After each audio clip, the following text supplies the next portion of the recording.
Hey, everybody. Welcome back to The Blueprint by Smoking Gun. Today, I've got one of my really good buddies, Preston Wells, jack of all trades, got a family business in commercial real estate. So many stories are going to come out of this that probably don't have anything to do with business, but stay tuned.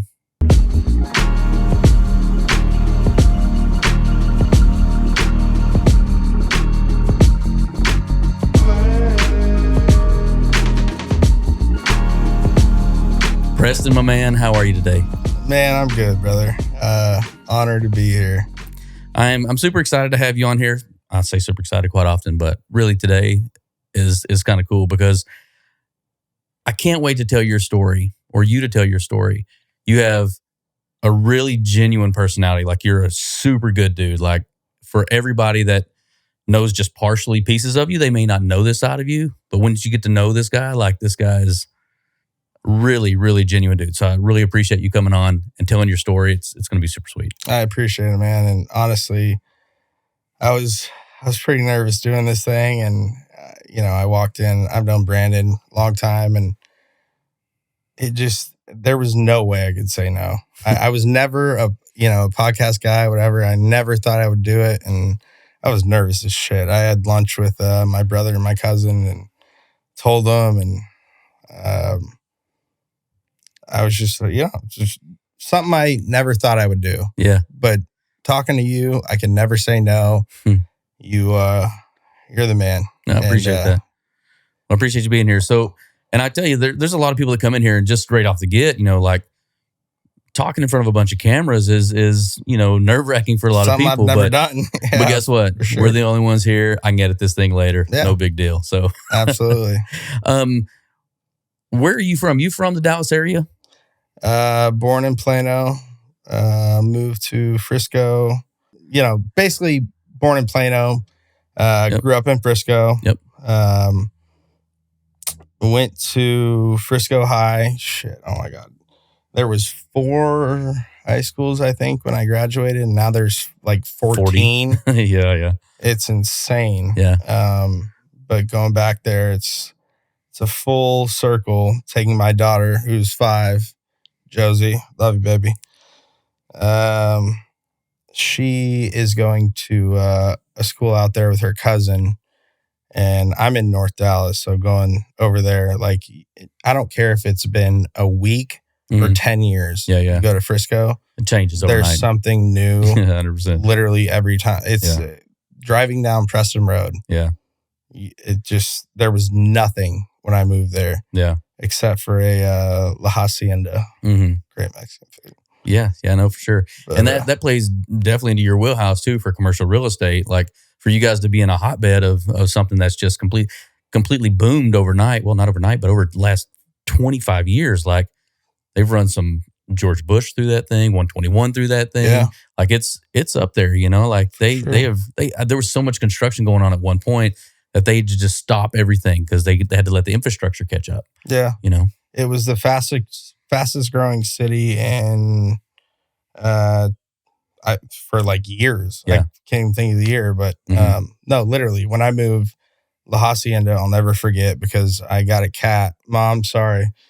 There was a cat outside, and it was the only place to eat in Frisco. My parents were building their house, and I said, Mom, I'm not leaving without this cat, which, sorry, Mom, again, you heard with Bauer, but shout out Bauer, my old dog. But she said no at the mall one day. But shout out Pops. Made it happen. But no, Frisco was nothing. Yeah. Literally. And so anytime I used to go see them, they live in Plano now, but you still really close to your family at this point? Absolutely. So family's played a big role in your life coming up. So I wouldn't be anywhere near. I mean, my dad started his company, and it's been about 40 years. I would not be anywhere near where I am without him. Yeah. Really, he's the best thing ever. But you know what? I don't give enough props to is my mother. Me and her have seen different sides at times, and a lot. End of the day, she has had just as big of a job as my father. Yeah. Raising a shithead like me. Yeah.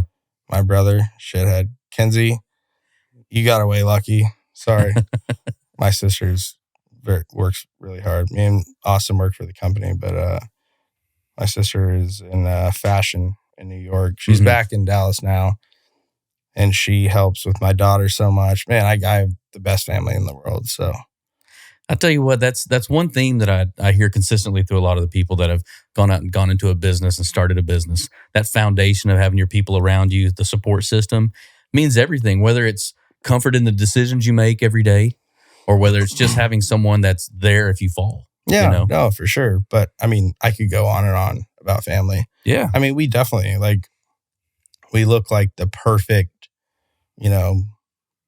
Frisco family, Plano, whatever. But, there's more than that. I mean, working with your brother and your dad and stuff. I mean, of course you butt heads. And my cousin, Jeff, works for us now, and we all work together. I mean, Jeff has his stuff. I have mine. My brother has his.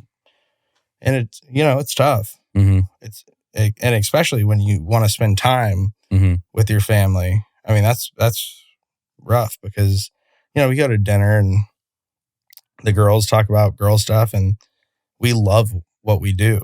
So when the guys talk about work, the girls are just like, whatever. Yeah.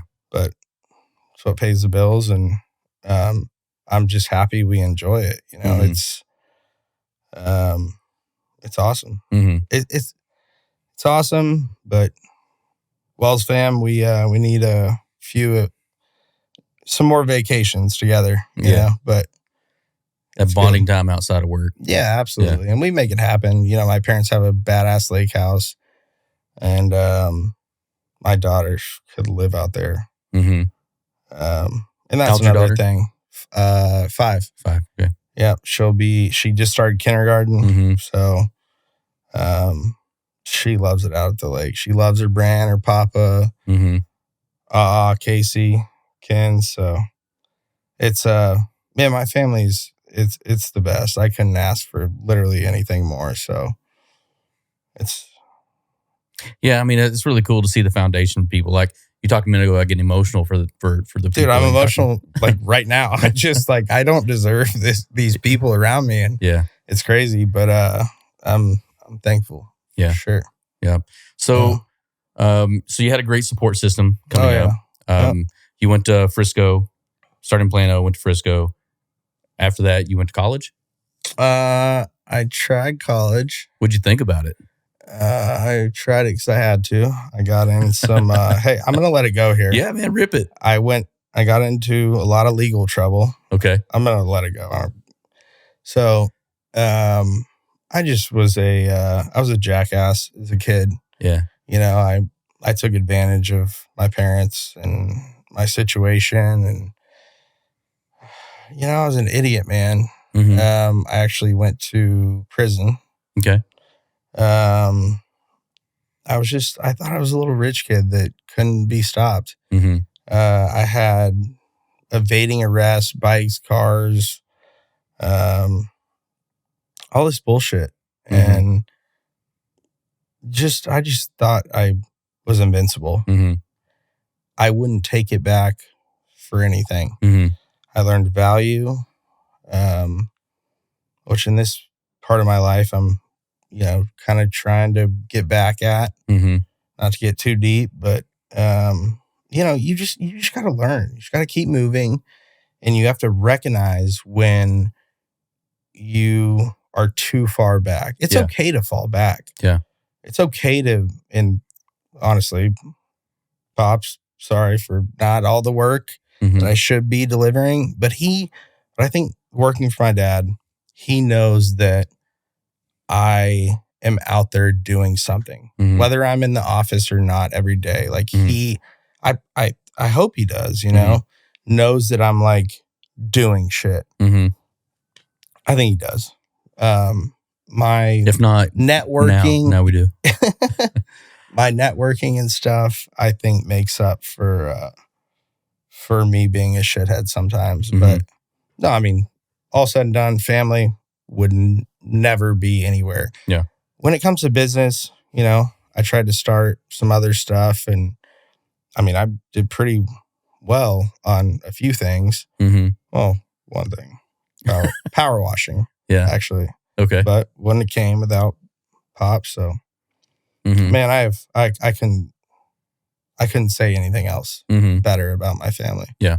My sister watching my kid when I want to go do stuff and being the best aunt ever. Yeah. My brother and his wife watch her all the time. Yeah. And it's, man, my family situation is awesome. That's great. You go through ups and downs, but. Yeah, 100%. Absolutely. Yeah. I mean, they're going to be there at the end of the day when it's all said and done and the shakeout comes. So. For sure. So you went to college. I wouldn't even say that. Like what kind of time are we talking about? Are we talking like a week? Okay. We talking like a month? What are we doing? So I say prison. Like I went for like 5 years. I was on house arrest at my parents' very nice house, and it wasn't the worst setup. And so, like you were in a jail to begin with, or you just were on house arrest all the time? Okay, so here's a let's do it. Funky story. Here we go. Clink. So this is raw. Yeah. I had a very good lawyer. My parents had a big house. They got me a gym. All I did was work out. Like I was in the best shape of my life. And, you know, I had a good lawyer. So I thought, a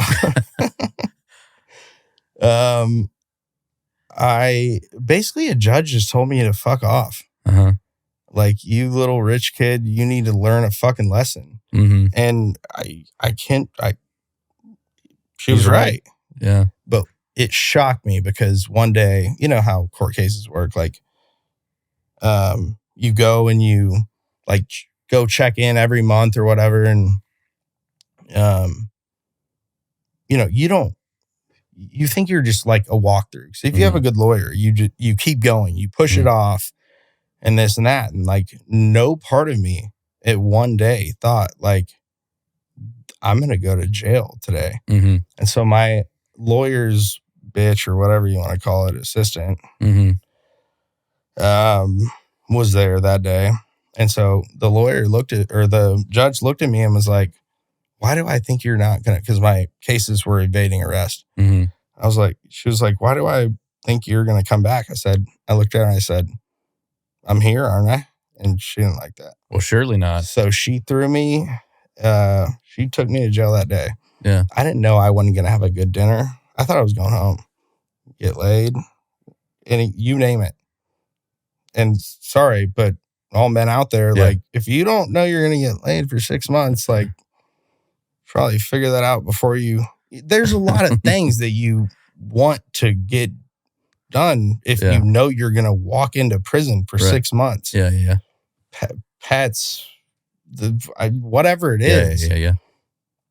And so she pulled you out, put you in the clink. Yeah. And so thank God she gave me time served.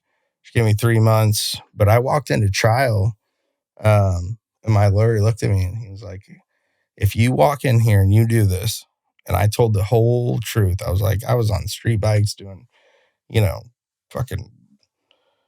I ran every day.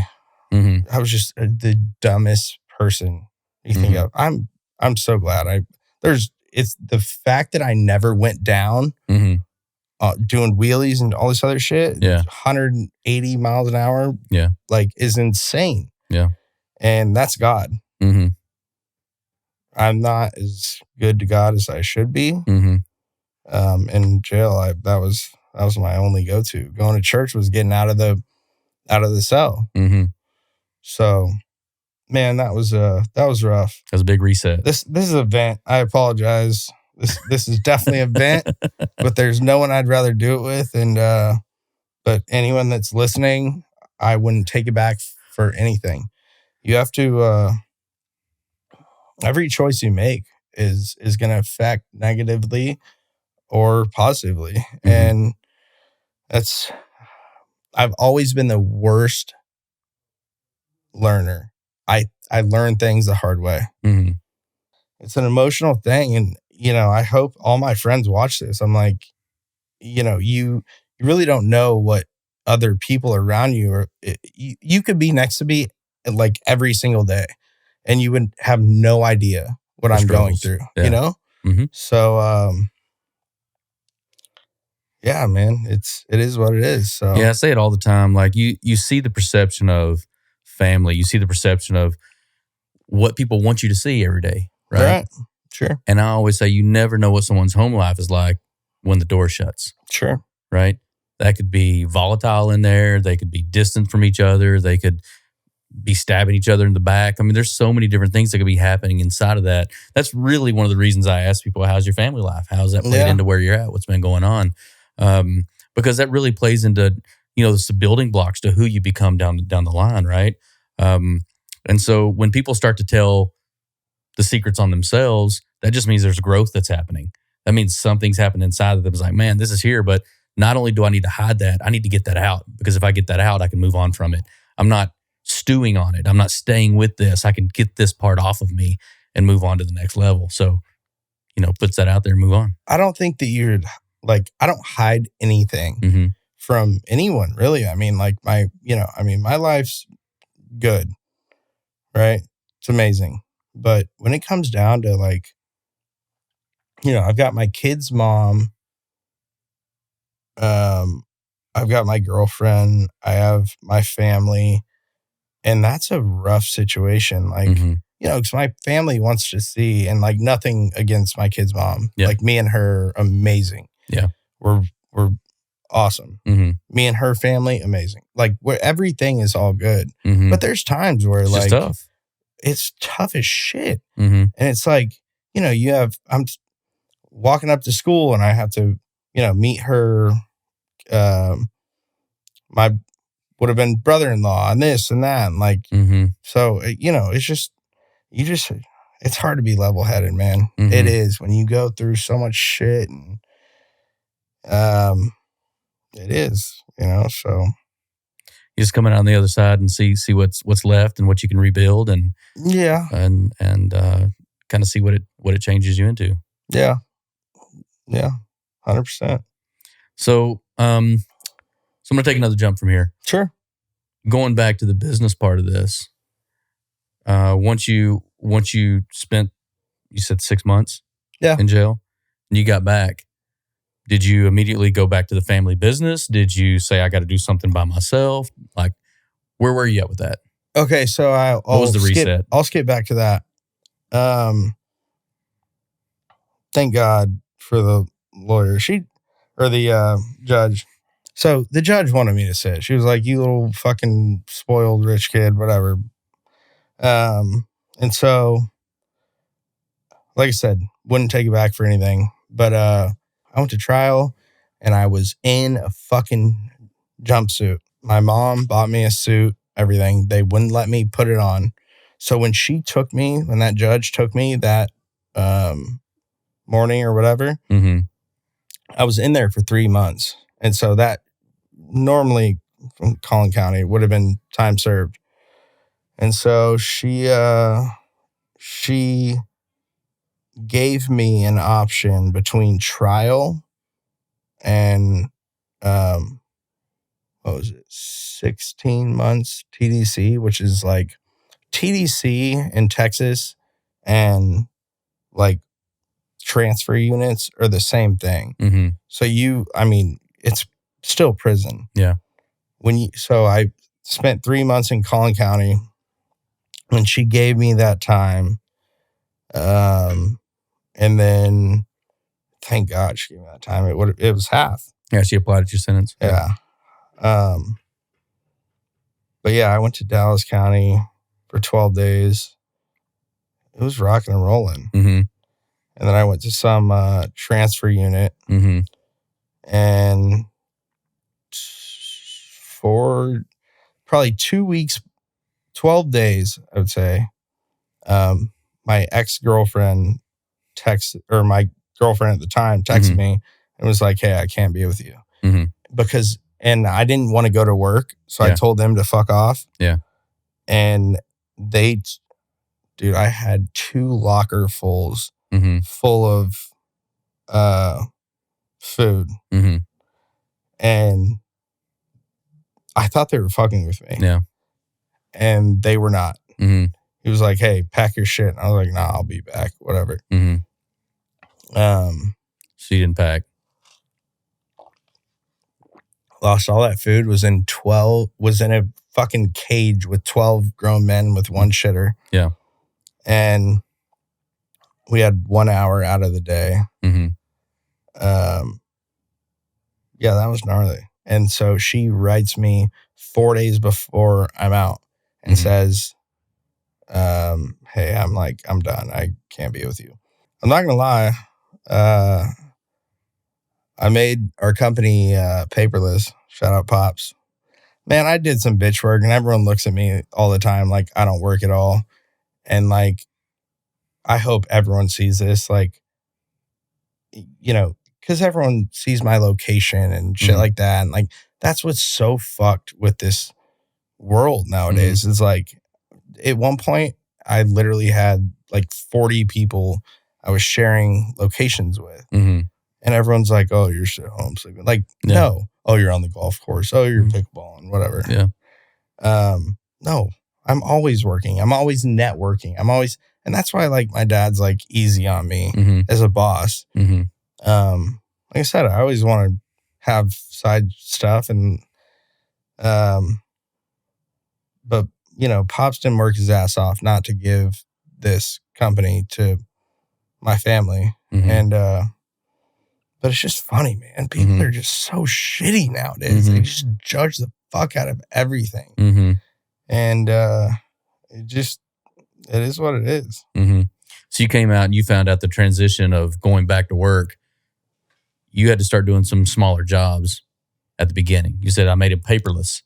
So I made our company paperless right when and so my brother, who's unreal, he's my best friend. Yeah. He was in Arizona. He went to ASU, him and his wife, and they came back, I don't know how many years ago, but they came back. He came to the office and just killed it, took over. Mm-hmm. Proud of him. Yeah. He's about a year and something sober. Mm-hmm. That's cool. As of now. Yeah. Fucking shout out my brother, dude. Yeah. I'm so proud of him. Yeah.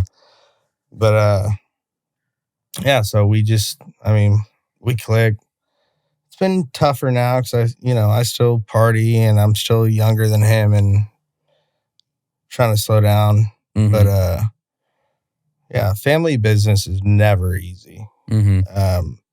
Because like I said earlier, like when you go to lunch, dinner, whatever it is, family, Thanksgiving, Christmas, like I'll find like everyone will find all the guys like in the corner talking about work. Yeah. And it's like, that's so shitty. Yeah. But at the same time, it's like we enjoy it. And it's hard, man. Yeah. So you got back, you started doing the transition. They said, well, we're going to put you in sales or because you keep talking about networking, right?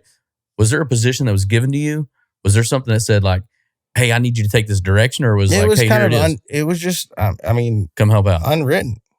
Okay. What are you talking about? Your position at work, like? Oh, yeah, it's kind of unwritten. Uh-huh. I mean, my dad, like, he can't really, and he's the coolest dude in the world. Yeah. He couldn't really bitch at me because he knows definitely can do whatever the fuck he wants.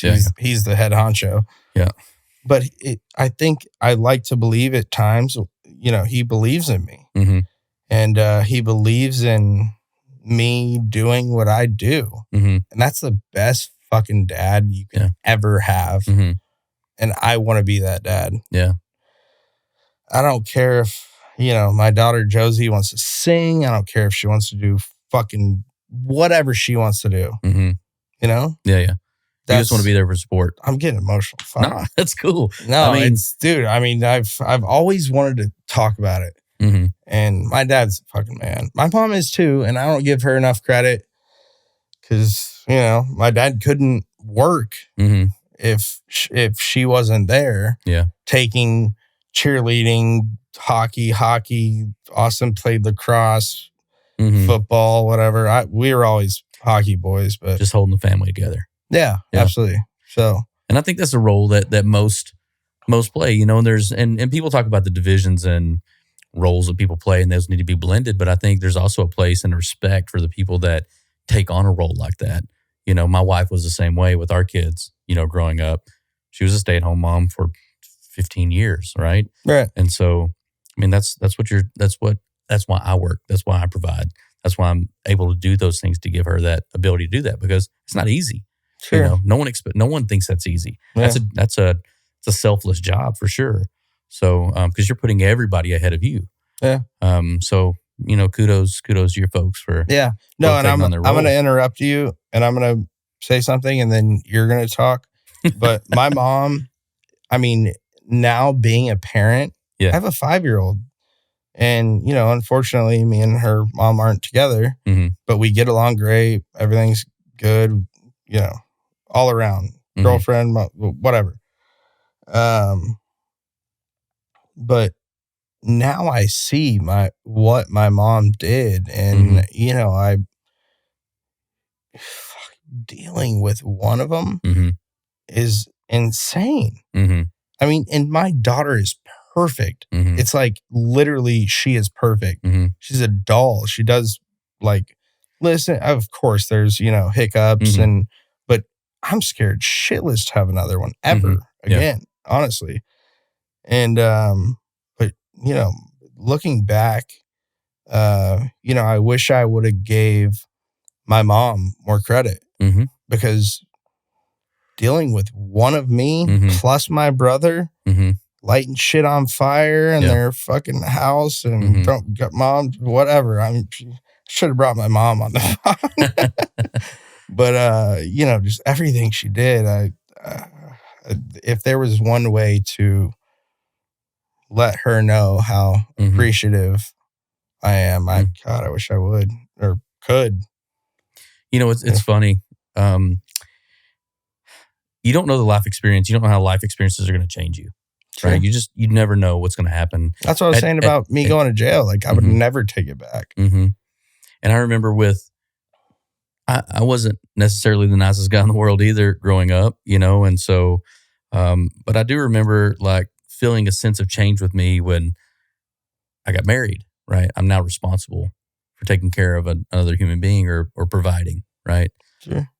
But as soon as I had my first child, my life was shaken to the foundation, because I remember looking into his eyes and thinking, oh my gosh. You can't ever forget that. No, we looked directly at each other and I thought, I am so responsible for teaching this human being to be who he's going to be and guide him and direct him and help him. I need to understand more about myself, you know, and it changed me forever. Every decision I made from that point on was reflective on what was going to happen with how it affected him, you know.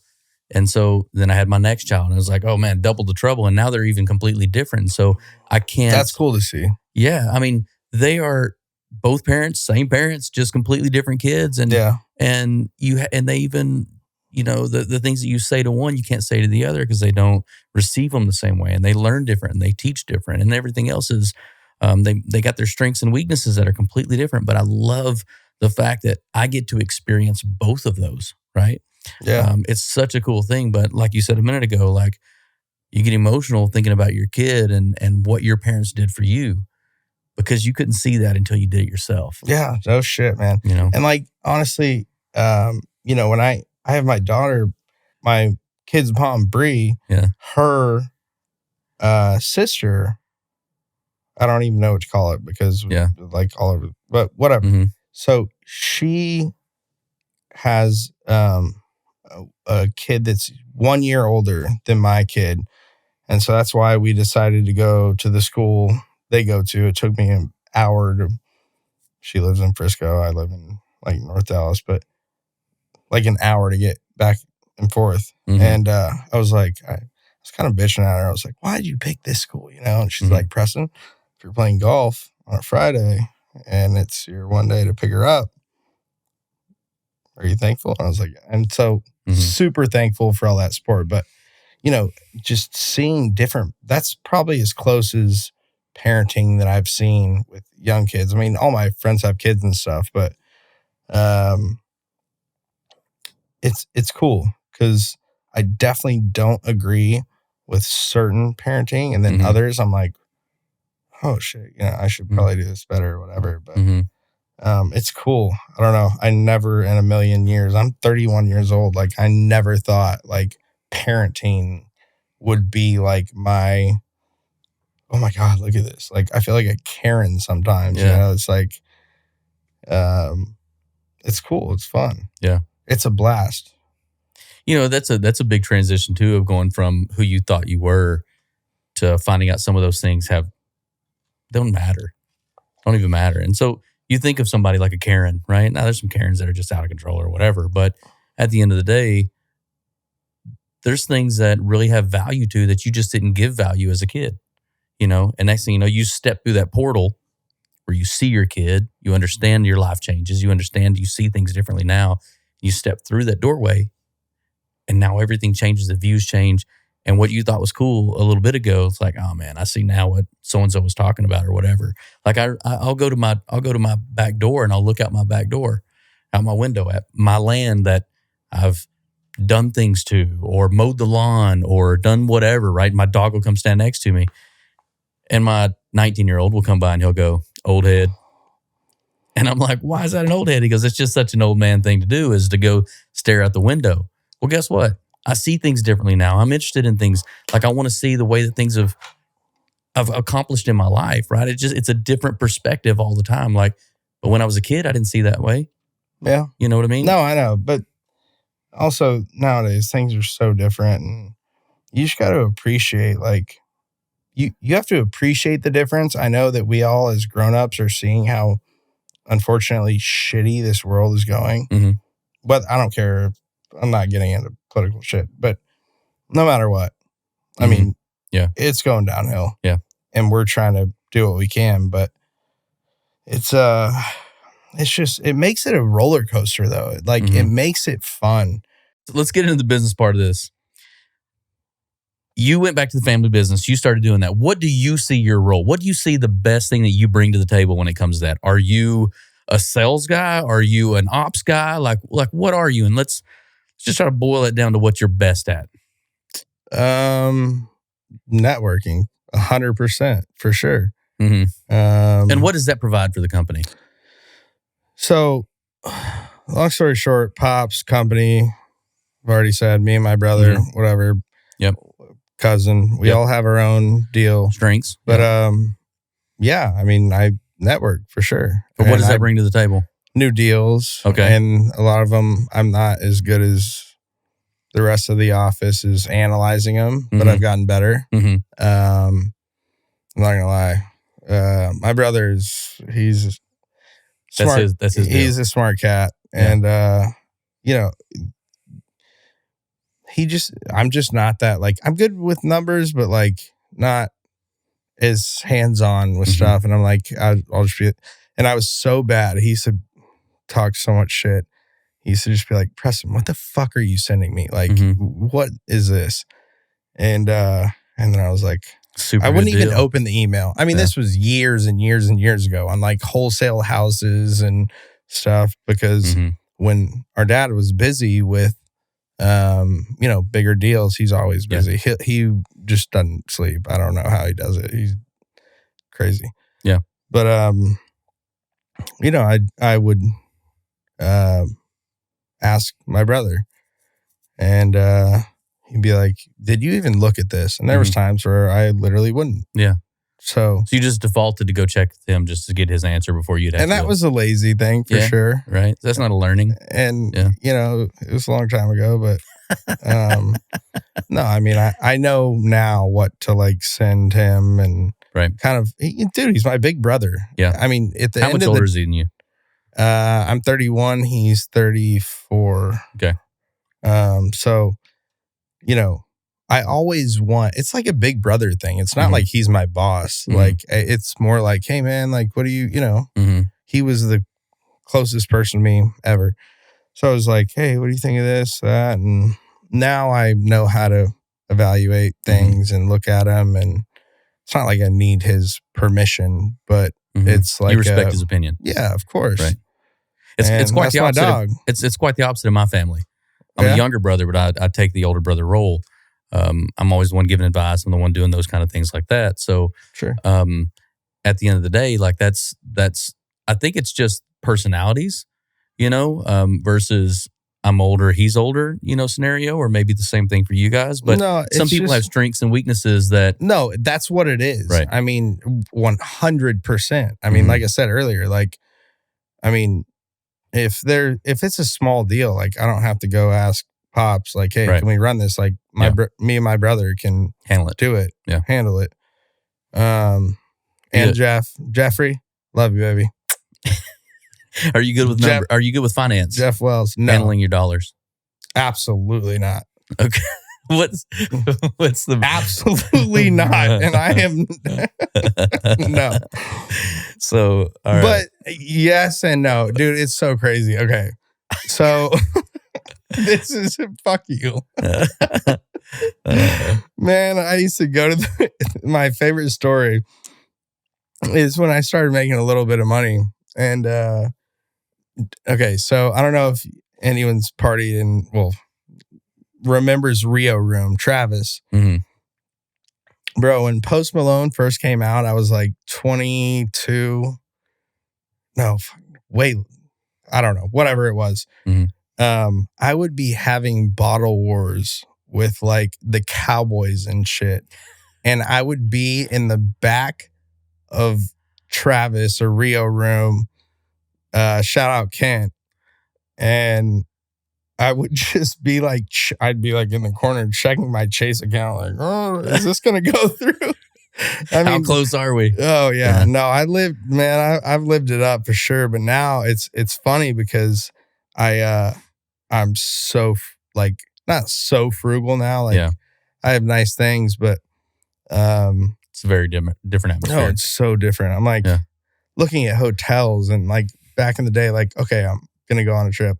Is the hotel 200 or 250? Like, And it's almost like it just hit me like a flip of a switch because I just got so tired of people like taking advantage and 100%. All this shit and paying for everything. And like, I've got a handful of friends that we, some were helping and some not. And I'm definitely like taking advantage of being the one that's not. But at the same time, I kind of like feel like I was expected that a little bit. Like, oh, don't worry, he'll take care of it. No, I would never expect that. Here's one thing. Okay. Oh, I'm saying people expected that of you. Don't worry, he'll take care of it. Right. Oh, all the time. Yeah. There was one time, I think I met y'all at Cannonball. And I asked my dad, I was like, hey, he's my boss. He's my dad, but he's my boss. He built this company for our family. So I have no problem. And you know what? Everyone that says shit about, oh, daddy's money, this, that, fuck you. Fuck you. Because you know what? He worked his ass off to get his family to that point. And I want to do that for my daughter. And that fires me up because it's just like there's so many fucking haters nowadays. And he did it. And like I said earlier about my mom, like she was there. She wouldn't be here without her either. I turned down a lot of things because if I'm in a situation where I can't afford something, I'm not going to go. Like I don't expect anyone to pay for my shit ever. So that was it was a big thing. Yeah. I think that says a lot about like someone's personality as well. Trust me. Yeah, and well, you don't know, like I know because you don't party in Dallas like I do, but man, if you don't have the money, don't fucking go out. Like don't go be that guy that sits at someone's table, whatever. It's fine every once in a while, but like even this past year has been, I haven't worked as much as I should. And that's on me. Yeah. So. Yeah, there's a lot of thousandaires out there. Oh, 30 million. Dallas, what do they say? Thousandaires? No, it's Dallas 30K millionaires. 30K millionaires? Yeah, that's what it is. About right, yeah. You know, just don't. Whatever. But that's all right. I mean, everybody's got their own thing. That's what Dallas is, though. Yeah. And I'm invested in a few bars and stuff, and it's like, I appreciate you. Yeah. What are those bars you're investing in? Whatever works. But I wouldn't say my family. We're all in one. Uh-huh. We are in Oaked Barbecue off Greenville. Oaked Barbecue off of Beltline in Midway. And then my favorite is Goat Dallas. Okay. So it's next door to Happiest Hour. Okay. Dude, we could sell fucking hot dogs out of this place. Uh-huh. It is with location, with Stars, Mavs, concerts, all that shit starting up. If we don't kill it, I'm gonna like just not even know what's going on. Where's anymore. the location for that one? So if you're looking at like Happiest Hour, yeah, right in front of AA, yeah. It's to the right. Okay. So 2 stories. My boy James runs it. Man, they spoke volume on this one. They put up, I'll just say 3/4. Yeah. Okay. When you invest like that, like money like that, like it speaks volume. And how do you say no to that? So he is very hands-on.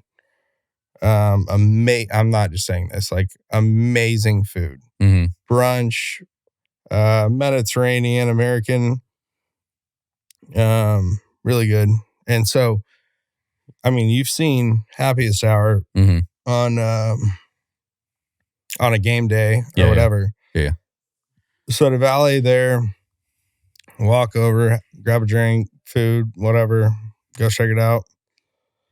It's I'm really pumped about that one. Okay. I hope my family, like I said, like invests in everything together. Yeah. Like I tried to, like I said earlier, I tried to do my own thing. Like I made really good money off power washing and some other shit, but I like to do it with my family. Even if my sister, she does fashion in New York, back here now, like we work together. Okay. So keeping it tight.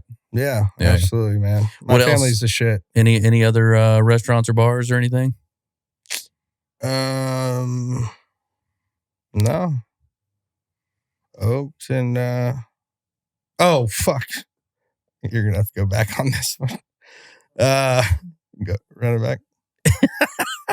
Any other restaurants or bars up in this? So the first one I ever did was Vedora. Okay. Vedora Dallas. I was gonna say I've called you a few times to get in there. These fucking guys. Awesome. Imran. You motherfuckers. They kill it, man. Yeah. So they have Vedora, milkshake concepts. They opened up Vedora, Mexican food. Our first one, I got in with them, or my only one I'm invested in was Vedora Dallas. Amazing Mexican food. Rooftop bar was the first one really in besides Stir, Deep Elm, in that like area. But now they're all over, so they're killing it. They don't need my chump chains now. Fuck you guys. That's awesome. But yeah, man. And you know what? Going out to these bars and stuff, and when I used to party like a motherfucker, it's so like my dad would be so mad at me. Like at first, when I first started working, I had to be in at 10 o'clock. I'm not saying 7. Like he's not asking anything crazy. But if it was 10:05, 10:10, he'd be like, "Where the fuck are you?" And some of those nights that I risked pissing him off, he'll tell you. Yeah. I made relationships. So, no regrets, man. You just got to be yourself, honestly. So salesman at heart. Yeah. I mean, I think that, like I said, I mean, I keep saying my dad, you know, but he's my boss. He's my best friend, and he knows me more than really anyone else. So, I just got a lot of respect for big man. That's cool. So what would you say your best sales tactic is? Is it maybe golf course? Oh, you had to bring that one up. Brandon waxed my ass on the course like last time we played. He just absolutely shit on me. The best part was that you were preparing me for a whooping. I know. Yeah, you were like, "Hey, look, man, because my buddy Gino, we're really good." My buddy Gino, shout out Gino, he came with me, and man, you know that's what. Okay, so I'm not gonna bring pickleball up yet. Speaking of Gino, but that's what it's about. I mean, there's a reason we're not making billions of dollars playing fucking golf. Yeah. But man, yeah. I mean, me and Gino one night we stayed up. And we didn't sleep. And he shot 67 with no sleep. Like, I mean, and then the next day he'll shoot 100. Like, don't be mad at me. 100. You know, but that's golf. I mean, unless you can be consistent. But same with, we'll bring up pickleball later. He's gonna get pissed with me. But I remember that time specifically. You were like, "Hey, B, I said, "You don't play golf?" You said, "Yeah, let's go play golf." And you said, "I'm going to bring this guy. We're going to play, like, but he's really good. We're really good together. I thought he was really good. We haven't been beat yet." And you said, "Bring whoever you need to." And I said, "Okay." I said, "You sure?" And you said, like, yeah. And we showed up that day, and it was... Fuck you, Alan. Let's just say it was an 18-hole match, and we won every hole. I've never in my life won every hole. I didn't know you were gonna. I didn't know you were gonna. Is this live? Can you block that out? I didn't know you were gonna hold me like that. That was awesome. So I'm saying, I think that the sales technique for golf is a good way to go because you made some lifelong 100%. relationships and stories that go with that too, right? So yeah, man, I'm a member at Stonebriar in Frisco, and dude, fuck you. Honestly, I'm not bad enough at golf for you to do me like that. And neither is Gina. Like between us and we scramble every time we play, but there's no way that we could possibly be that bad. No. Yeah. I'm going to have Brandon, put up the link of the course, by the way, and see how complicated that shit is with all the trees after this. But I'll just say we're sandbaggers from way back. So you guys kind of walked into lines in on that. Yeah, he can. Yeah.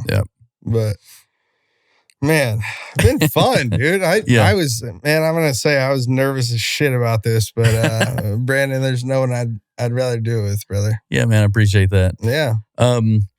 So you guys Gino especially, you guys had reached out and asked me to do some golf bags for you guys. I'm still waiting on my photo on the golf course of those two bad boys. Yeah, send me that over. I got to get that exposed out. Oh yeah. So my buddy Gino put up he bought us 2 white golf bags, and I sent them to Brandon. I didn't give a shit about the price, and he delivered. I mean, as you can see with his painting over here, they were sick as shit. I mean, literally every time we play anywhere, and it's awesome. They're Jones golf bags, so they're like super small.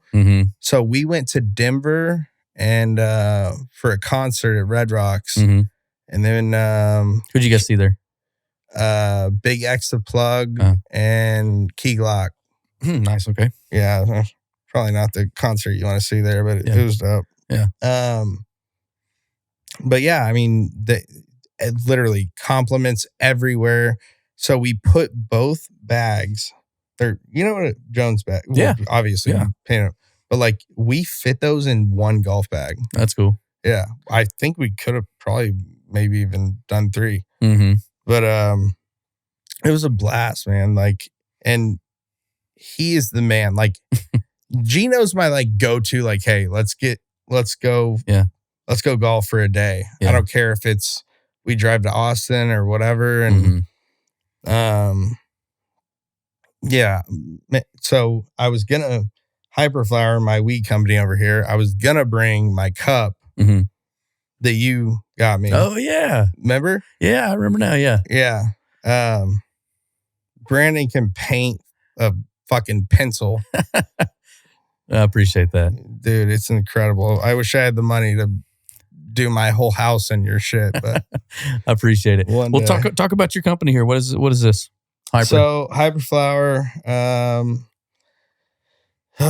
where do I start?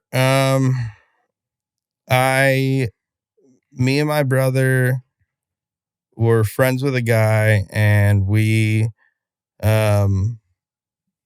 thought about it was during COVID. So we thought about doing CBD, and we did. And then we did it golf based. They were rollers. They were like icy hot rollers. And so it was awesome. I mean, we had good partners, but all of us had jobs and we couldn't sell. I mean, no one would take the time. I mean, COVID, you had to pay your fucking bills. Yeah. So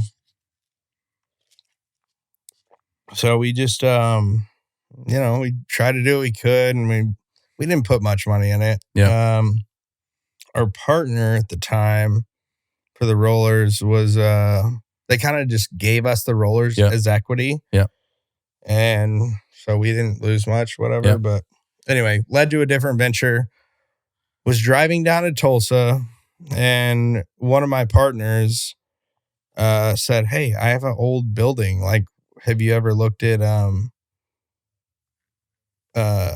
doing a grow? And we were like, whatever. That's what we did. So very long story short. So there's three of you that went on this together? It was, like I said, everything I do is me and my dad and brother. Okay. And so there's other partners. Yeah. But everything that we did, they wanted a personal guarantee for a 2,000 square foot lease. My dad's like, I've been in real estate for 40 years. Like the only PG I have is my house. And so we said, fuck that. And we got this building, got them to go in, and we have literally, so me and my brother did. Where's this building at? In Tulsa. Okay. We did our warehouse, 30,000 square feet. We built it out in Addison. And so like we literally, I mean, from the tile to like everything, it was a empty box. I'm proud of it. Yeah. Golf simulator in there, badass office. That's cool. Gotta come check that bad boy out. It's sick. But so we decided to say, fuck the dispensary, and we did a grow. So what are you guys selling through Hyper? So it's a grow. I mean, it's all wholesale. Okay. So you're just selling the flower. Yeah. Okay. You're selling it to other distributors that are taking it and turning it into other stuff, or? Yeah. So Hyper is, I mean, we wholesale weed, and then we've gone down to the T where we do, bro, I had no idea. You got to look into this shit. It's nuts. You can sell the stems, the seed, fuck everything, and they can break it all down and make, they can make edibles, they can make pre-rolls, but it's different licensing. And so me and my brother have been on the construction side of it, like building this grow out. But I mean, we thought about doing a literally like what's a shipping container in the middle of our property. Yeah. I don't know if this is legal or not, but we've talked about it. Yeah. And just doing like, that's all you need. Yeah. Is to turn into what's the word? Turn into edibles. Okay. It's a different license. Okay. But so listen to this shit. So in Tulsa, Oklahoma alone, they don't quote me on the numbers, but one day I would say 9 out of 10 growers got shut down. Okay.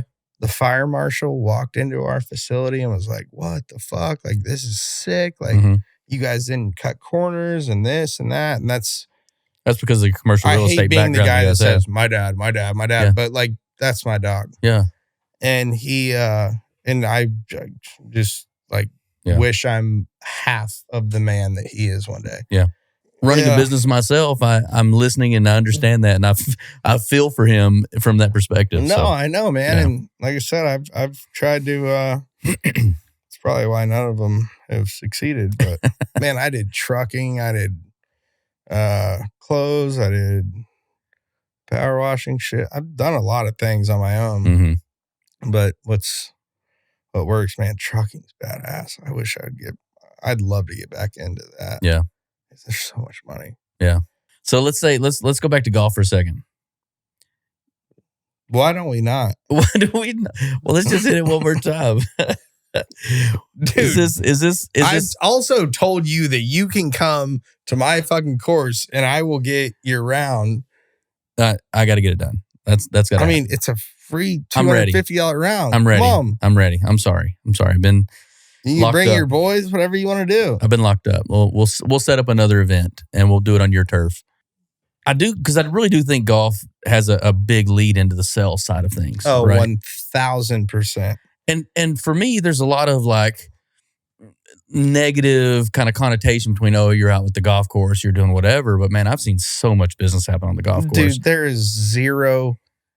I mean, all this Instagram and TikTok bullshit saying, oh, I'm going to be on the course for, 4 hours. That's what it takes. Yes. I mean, that's what it takes to play a good round. And, actually, 4 hours is pretty quick to play a round of golf. Yeah. Yeah, for sure. And, you play with, we always scramble. So it's, 2v2, best ball. You're out there to play golf. I mean, are you going to have a few cocktails? Yeah, probably. Hope so. But as long as, you go straight home, you shouldn't be in trouble. As long as you go straight home. I love the follow-up. It's like, no, but man, hey, look, we're out here to have fun. We're making business happen. Golf's the best sport ever, man. And I tell everyone, like, that I've told a lot of my buddies, like, coming up, starting their own businesses and stuff like that, like, learn how to golf. I don't care if you're shitty. One of my best friends, probably my longest friend, Eric, love you, baby. Yeah, baby. He fucking sucks. I played with him yesterday. I'm just kidding. I played with him yesterday, and man, he just gets it. He just understands the fact that he's a very high-end realtor. Okay. I mean, he still sells fucking $10 million houses in Dallas. So he's very high-end, and he gets... he found his niche. That's real estate. And he's always been a networker. If you can go out there and he's on the phone half the time, Eric, you got to get AirPods, by the way, guy. Just sitting there. I'm like, all right, hit the ball, fucker. Let's go. Get some AirPods.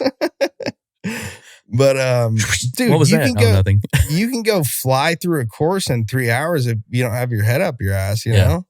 So, I mean, it's great for business, and, it's,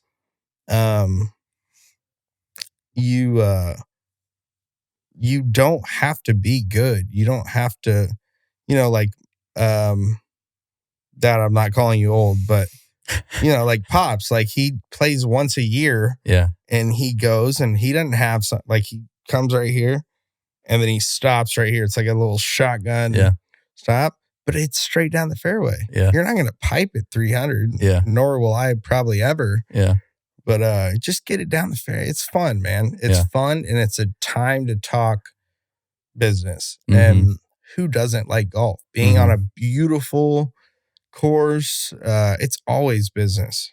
Yeah. I took one of my tenants out yesterday. He owns a big basketball court in my building in Addison, and we talk work half the time.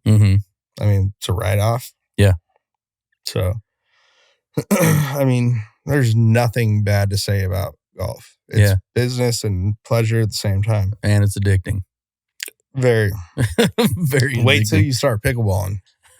We'll get into that later. Yeah. I did play a little bit of pickleball a couple of times. Actually, we had on, what was it, a couple weeks ago, I had the ESPN commentator that does pickleball. He's actually number 2 ranked pickleball player in the world. A couple weeks ago, Dave Fleming. And I challenged him. I told him I was really good at ping pong, and I said, "You don't want this smoke."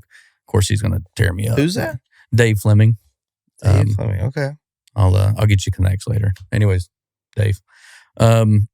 So yeah, I mean that is another addicting thing, and I could see I played one night, and I played like 10 games, and then I was like, yeah, I'm gonna go ahead and stop right now because I can see I could really fall into this pit hole. Really wanted to do more and more and more of this because I'm just one of those guys that once they take something on, they can't just do a little bit of it. I have to completely go all the way in on it. Sure. So that one was one I could see pickleball being a black hole for me. Oh my God, dude. Yeah. I would have told you. So we have a sport court out at my parents' lake house, and my mom's big into tennis, very big. And my dad loves it too. They go to the U.S. Open every year. And they just like tore the whole thing down out there last weekend to do a full tennis court, and they're like all in. And if you would have told me that I would play pickleball, I would literally tell you to fuck off. Like I was like, oh, that's just not cool, whatever. And now we play every day. I think I'm going to go play after this. Yeah. Literally. I remember the first time I came and somebody brought it up, and I just came, I killed him, pow, dropped it in. I was like, woo. And they were like, our point. And I was like, what do you mean our point? And they were like, out of the kitchen, back out of the kitchen. And I was like, come on, man. Bro, I was literally like 220. I like stay at like a 210 weight. I weighed myself yesterday, and I was like I was like under 200, whatever, 189, 190, whatever. And I like being a little like fluffier, you know? But I was like, what the fuck? I didn't even know if I like liked it or not. Like, I was like, I don't want to buy new clothes. But dude, it's a badass workout, and it's just fun with the boys, and girls can play. Yeah. And it's co-ed style. Oh yeah. I mean, literally girls can play. And I'm not saying that because there's guys that are more, my girlfriend would whoop half my buddy's ass. Yeah.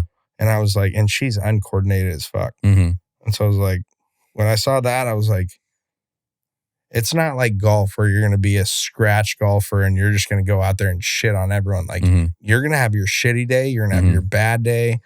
It's just a blast, and it's a workout. It's like, not going to the gym and just doing something fun, you know? Well, that's cool. That's something I might have to, spend a little more time at. I just don't know that I want to go completely in on it because I know I will. But so I'm just now trying to get back into playing a little more golf. But yeah, this guy's said that for a while. We've played 2 rounds in the last year, so we'll wait on that. Well, what about fashion? Are you into fashion at all?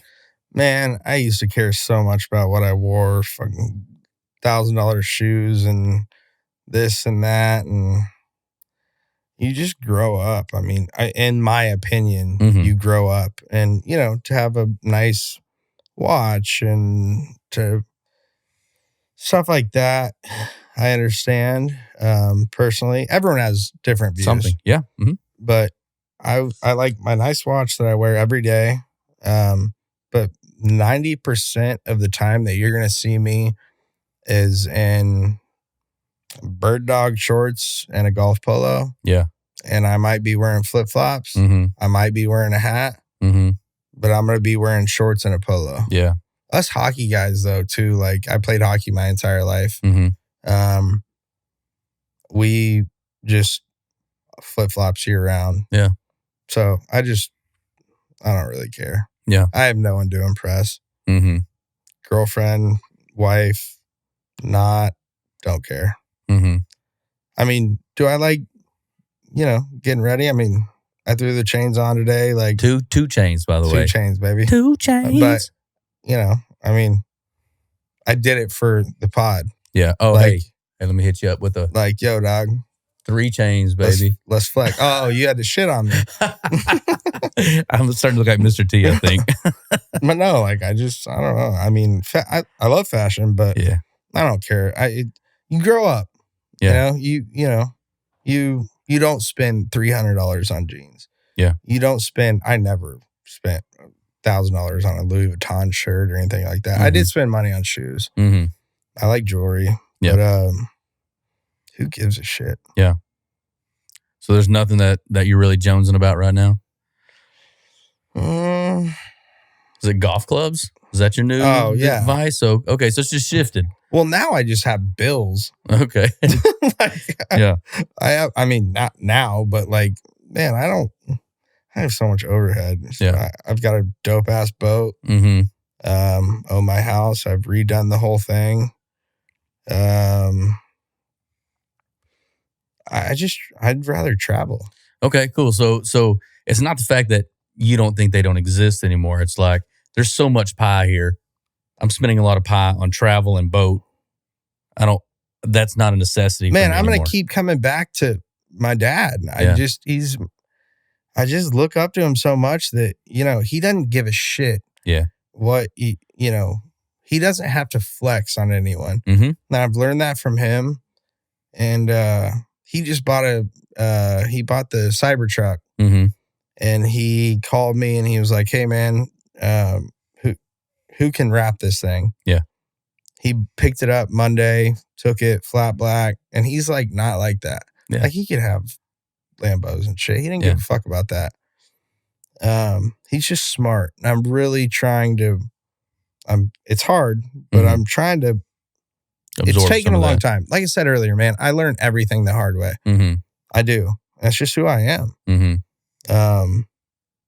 But I'm learning slowly but surely from him. And he'll show up and he likes those Hey Dudes. Yeah. Yeah, I got a few pairs. Yeah, he likes those. And he just wears t-shirt and jeans and rolls up in a Tesla. And it could be a Lambo if he wanted it to be, but I love that. Yeah. But he's starting to let loose. He's like, all right, you know what? Fuck it. If I want that Cybertruck, black, then I fucking deserve it. Yeah, of course. And that's where you're getting at. He looked at me, God, when I bought my Malibu, he looked at me like, I told him he was like, oh, it's your money. And he's like, you're fucking nuts. Like he wouldn't do that. And I don't have money like that, I'm not trying to say he's some crazy big baller. I mean, but he built it. Yeah. And that's one thing on this fucking podcast that I want to say is that he taught me that just because you have it doesn't mean you need to spend it. And I've learned that slowly, but you don't need to fight. And like now I have a daughter that I have to set up. So who gives a shit what shirt you're wearing or whatever? I will always like nice things. But I've slowed down, man, a lot. This shirt, these are Zara jeans, Dunks. Yeah, I've got a chain on, watch, whatever. Yeah. Okay. But who gives a fuck? Right. Yeah. That's cool. Perspective changes as we go through our life, no matter what. I told everybody, I said, man, I hope to be 80 years old and wearing a onesie, a little bit of BO coming out of that bad boy, telling people exactly what I think on every turn, I mean, that's who I want to be. That's how my grandfather was, and he instilled a lot in me. And so it was really cool to see, the cycle that we all go through as we start to find out what's real and what's not real. Well, you just grow up. Yeah. And don't get me wrong. I mean, you grow up, but at the same time, it's like things don't, when you age, growing up and aging are two different things. Sure. Yeah. I grew up, my mom's going to see this and be like, about fucking time. About time. But when you age is when just because I should have realized this shit, materialistic shit doesn't matter, it a long time ago. But I had it. Yeah. And I blew it. I was a dumbass. And now I'm like, all right, well, let's be frugal. Yeah. I got a kiddo to provide for. And, yeah, I mean, you just, hey, I was always a late bloomer. Yeah. Learner, all that stuff. So as long as you realize that at some point, like I could be 40, that's way up hey, there, Mom, dude. can Chill I out. sleep in your guest bedroom? Like, I'm not going to be that guy. Yeah. But as long as you realize it and learn from it, I don't think there's any issue. Yeah. And I thank my parents all the time for being so patient. I'm not going to lie. I've been a fuckhead. Mm-hmm. I've been an asshole. Mm-hmm. But you can't regret it. Like the jail thing, like you can't look back on it. Yeah. You just learn. I mean, it's part of you. It's who you are now. It's part of the fabric 100%. Of what makes you. Yeah. I wouldn't take back anything. Bet you don't run from the cops now. Yeah, I know. My mom found out I had a bike. She'd probably shoot me. Mom, never. Promise. No bikes. Love you. No bikes. Cars. Is there any music you're listening to right now that you're really into? That's why I bought a nice wakeboard boat instead of a Lambo. Yeah. Music. Man, I'm all over.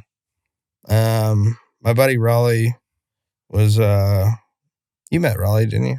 Raleigh Fingers? The old baseball player? No. You never met Raleigh? I don't know. Did I meet Raleigh? He was Randy Travis's stepson. Oh, yes, I did meet him. Yeah, yes. You met him. So, he had me going to the CMAs and shit every year, and I'd be in the, I got a story. We went like 5 years in a row, me, him, my buddy Eric, and his mom is the sweetest thing in the entire world. And I'll never forget, we'll be in the green room. You have no idea who you're going to look over and see, like every country artist, whatever. And it was when Kelsey Ballerini started being famous. I didn't know country, but he like kind of got me into it, and with Randy and stuff, and I love it. I've always liked country, but I didn't know it like I did. Mm-hmm. And so I was a little drunk in the green room, and they were talking. I was like, she was the announcer or whatever for that year's CMAs. Yeah. And she had a camera in her hand. I was like, oh, are you the camera girl or whatever?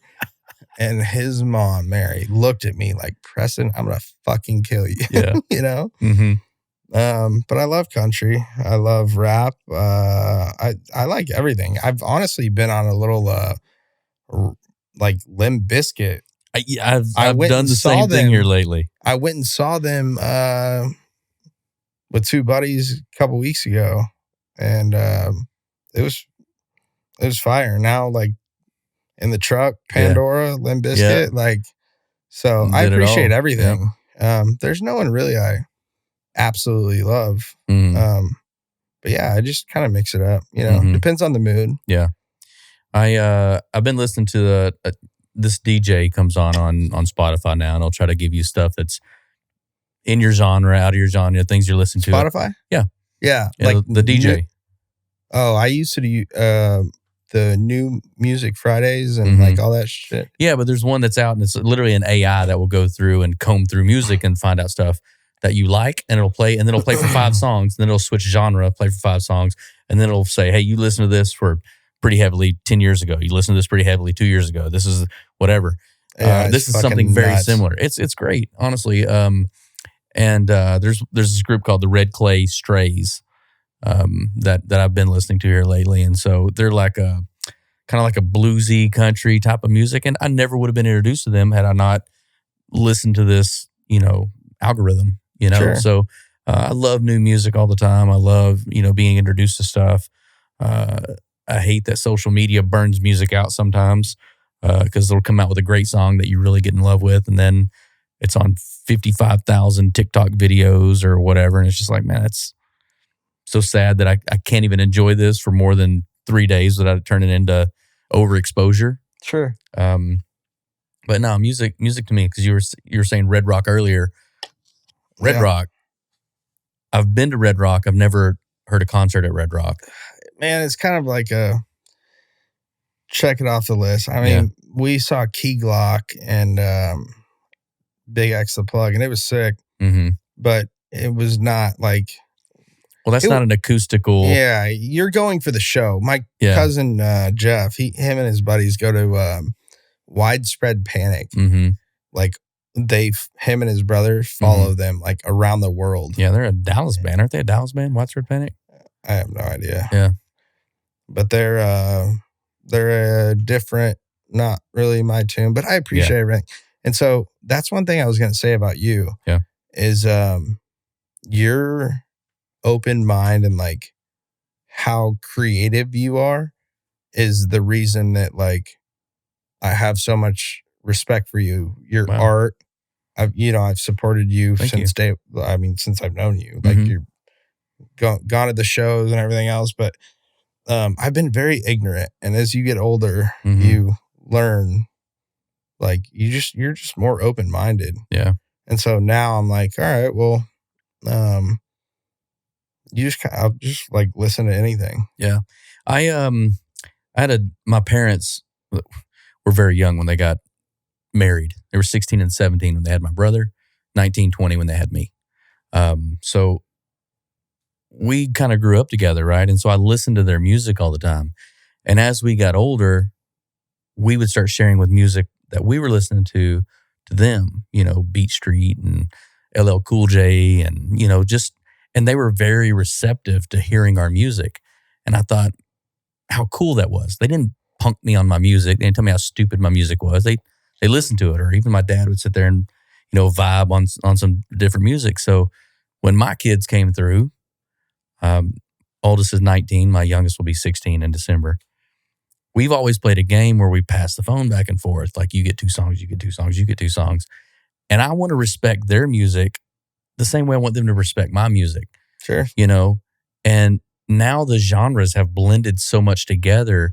These guys, my kids have these playlists set of like, 70s classic rock. And, it's really cool. They'll never know who the Ramones were, but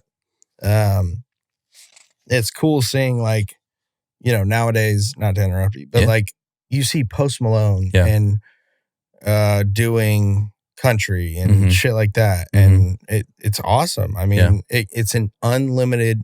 So hopefully for our kids, if our world's not fucked, I hate to say that, but man, I worry about it. It's cool to have such an open mind. Mm-hmm. Like everyone looks at Post Malone like he's a fucking, obviously a genius. Yeah. But like if Post Malone walked in here and tattoos and all this other stuff, like I started getting tatted. I had a half sleeve when I was 18 in high school. Mm-hmm. I was older for my grade and stuff, and my parents held me back in whatever grade it was, 5th grade. I think. And, it was just like, I would walk into a sushi restaurant that I grew up going to. And if kids' moms saw me, they were like, it's just, what, do you have anything else to do? Mm-hmm. Like, you're just in awe. Mm-hmm. It's my body. Yeah. It's not yours. Yeah. And this was a long time ago, but like, I had a issue the other day about, all the time, honestly, about people walking in. Country club's the best way you can put it. Mm-hmm. It's because I go in there and whether I'm in a tank top or this or that, and like I dress nice to golf. Yeah. Like I think it's so shitty seeing all these TikTok people on a golf course in a t-shirt. It's not right. But now that I'm into pickleball and stuff, I like go in and wear a cutoff or something. And like, I've been bitched at like 3 times. Like, what the fuck am I doing to you? Why does it matter? Like pull your head out of your ass and play your side of the court. Someone's yelled at you because you have tattoos? Oh, not because of that, but yeah.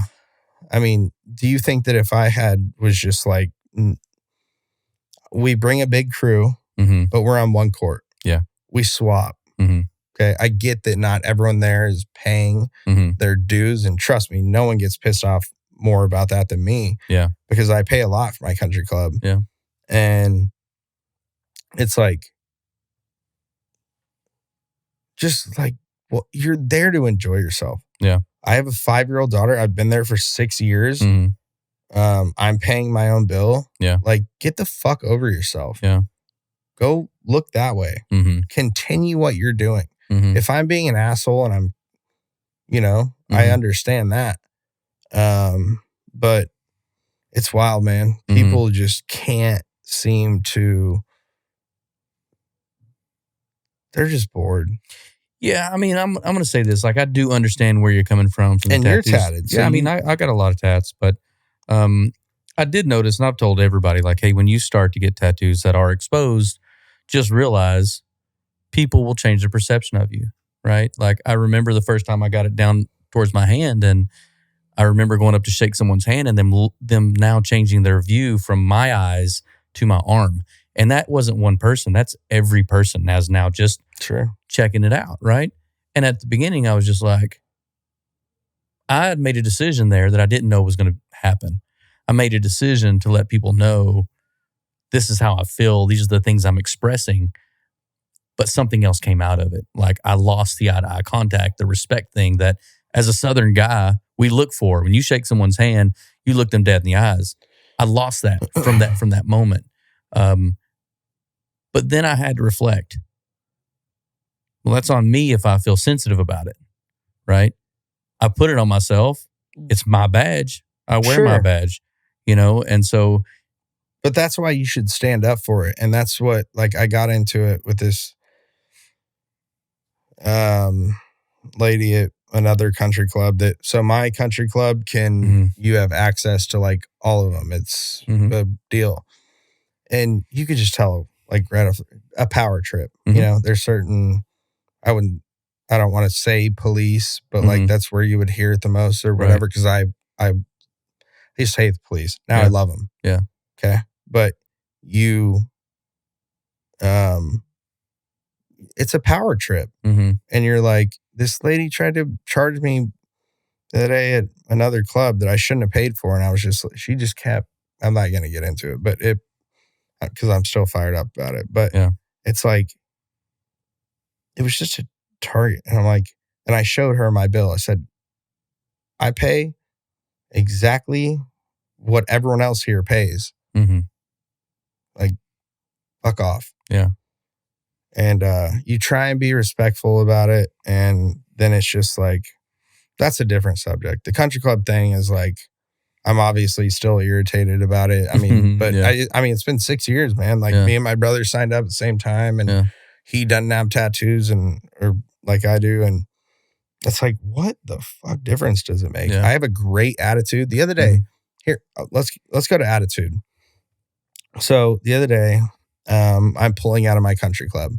Old lady, sweet old lady, is walking to her car. I roll my truck window down. I'm like, hey, Evelyn, have a great day. Like, get home safe, and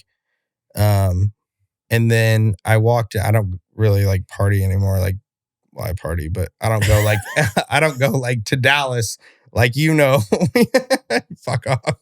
I don't party like I don't party anymore. Well, actually, I party like to Dallas like I used to. Not hard party. I went in, man, and this is one thing that I know I say to my dad, whatever. And like I said, Mom, love you. You've taught me just as much, but I just look up to my dad a lot, man. And he always taught me that a janitor is just as much as a CEO. Yep.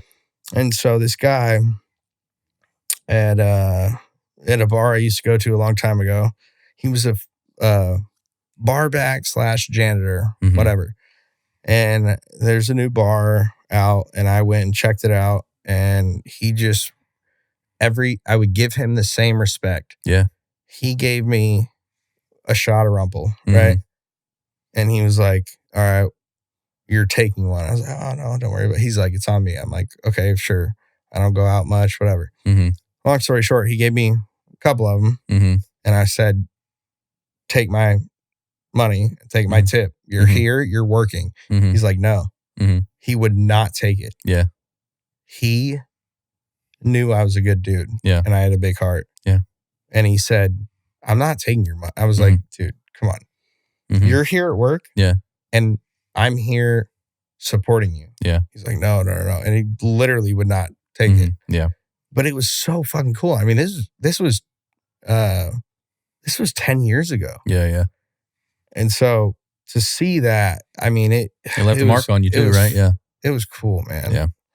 He was just. Well, I'll tell you this. I was always taught to, like, you're no one's better than you. You're not better than anyone else. You put your pants on one leg at a time, just like I do. Sure. Right. And so treat everyone with equal respect. Yeah.